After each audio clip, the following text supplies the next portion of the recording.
Action 52. Wait a minute. Didn't I already do that one? Was that you say? There was a Genesis version? Well, alrighty then. Action 52 is widely considered to be one of the worst NES multi-carts in human history, and it apparently contaminated the Genesis too, but in this video game court, it's innocent until proven guilty.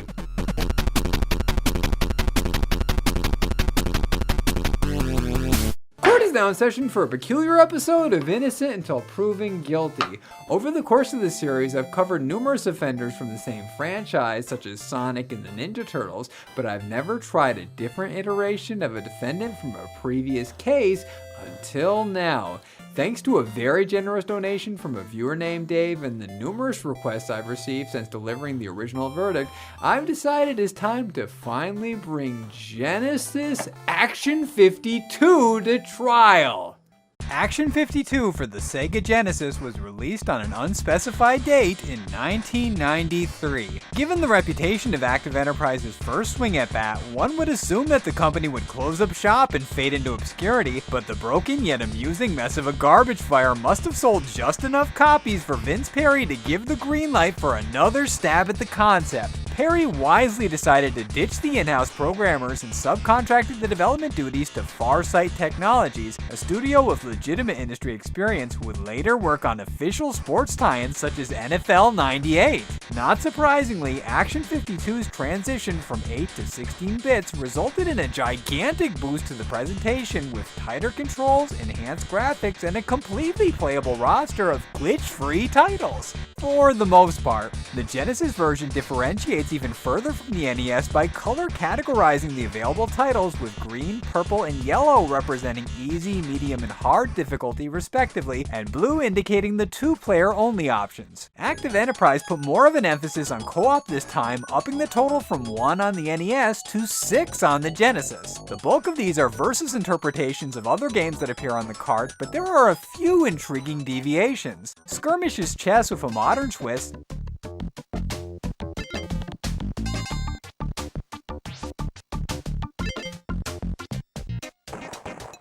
Knockout takes boxing beyond the boundaries of gravity,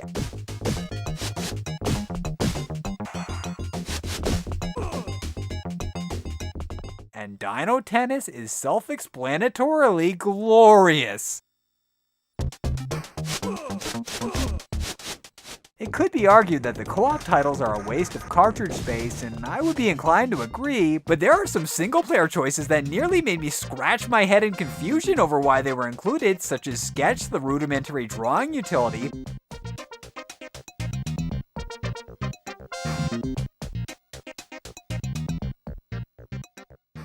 the dull and pointless 15 puzzle,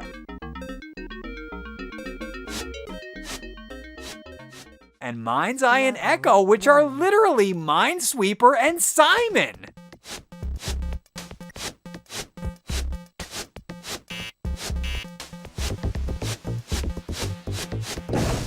Level 1.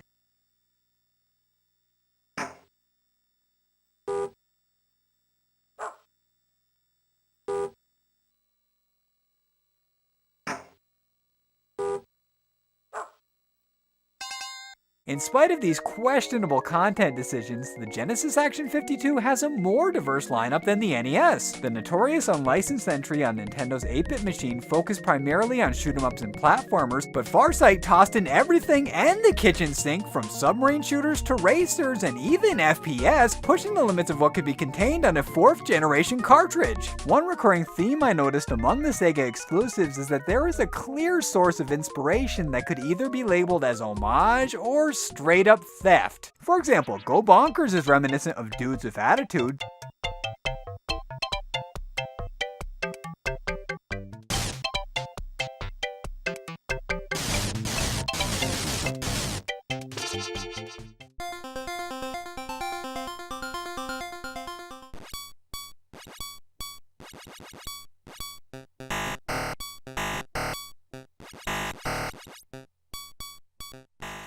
Sidewinder is an obvious Afterburner clone, and Sunday Drive has a strong Ghostbusters vibe. Unfortunately, this liberal lifting of ideas is balanced out by some unique and truly bizarre creations. Man-at-Arms is a prototypical tower defense simulator.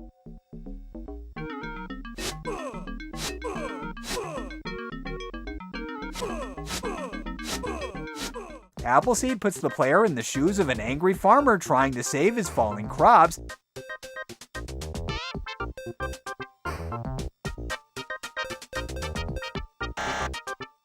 Alien Attack is a badass action adventure that's essentially Contra meets Smash TV.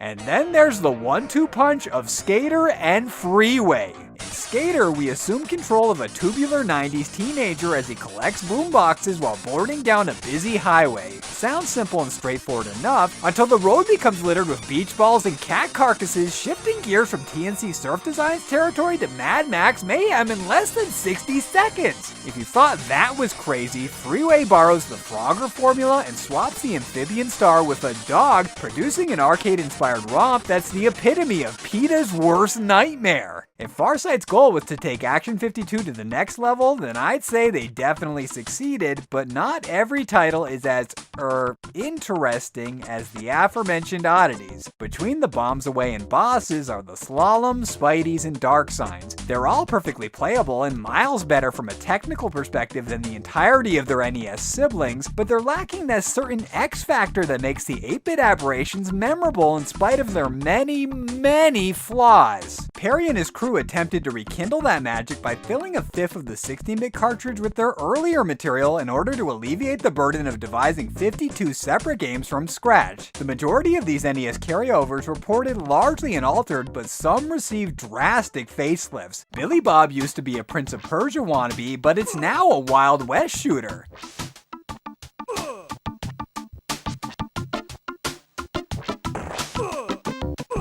Haunted Hills switched settings and changed the gender of the protagonist.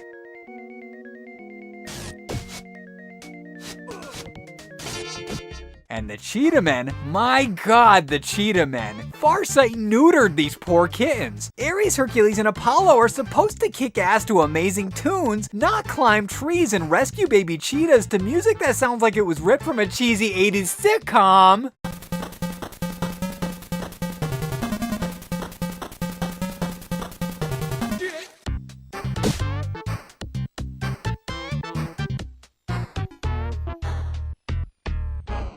Babe, wait!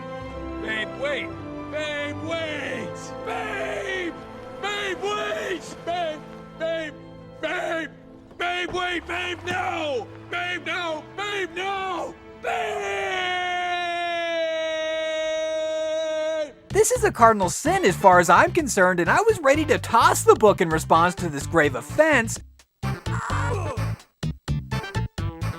But I regained my composure after hearing the rest of the delicious jams.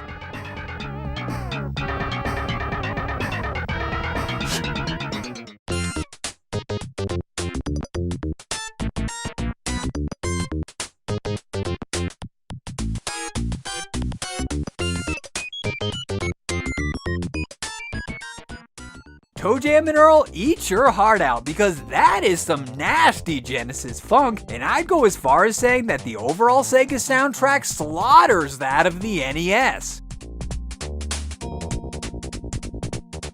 Anyway, the Cheetahman fiasco turned out to be an omen for Genesis Action 52, since the last stop of this weird but wild journey is quite simply Pong.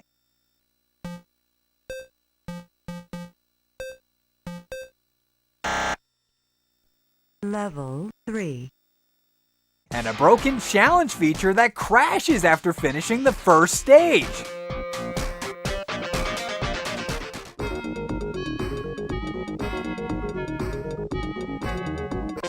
Level complete.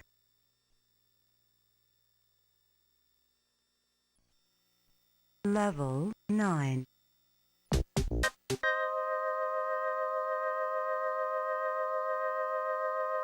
Remind me, what was the conclusion on the Nintendo version? Oh yeah, I remember now. It's this!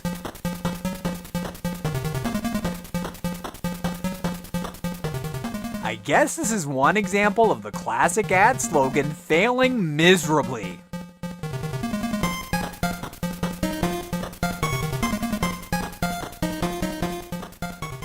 Action 52 for the Genesis benefited greatly from the superior Sega hardware, but it fizzled out on such a disappointingly anticlimactic note. Is it possible that this is ultimately worse than its technologically inferior sibling? Let's find out in the breakdown! Active Enterprise's debut effort was a colossal train wreck that should have bankrupted the company, yet they managed to survive and torment gamers with an equally awful second installment. The build quality is more stable and the presentation may be prettier, but a turd with a fancy coat of paint is still a turd, and Action 52 is the biggest, steamiest 16-bit turd in need of a flush.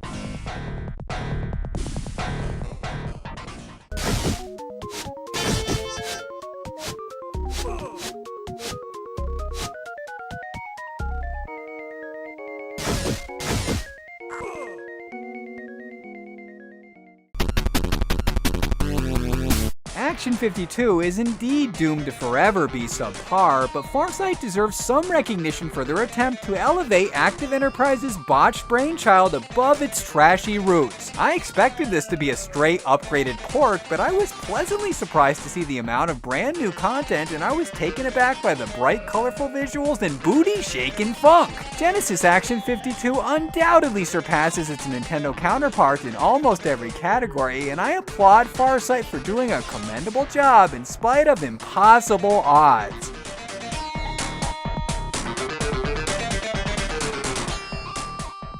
In the case of Action 52 Genesis, I rule that the verdict is guilty!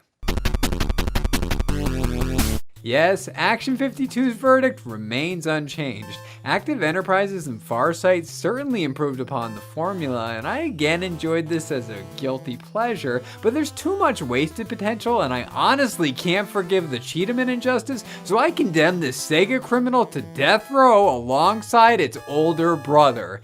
Anyway, with that wrapped up, I have a Cygnus sequel review to prepare for next Monday. Be sure to leave a request in the comments below to help determine the next case I tackle, but until then, court is now adjourned.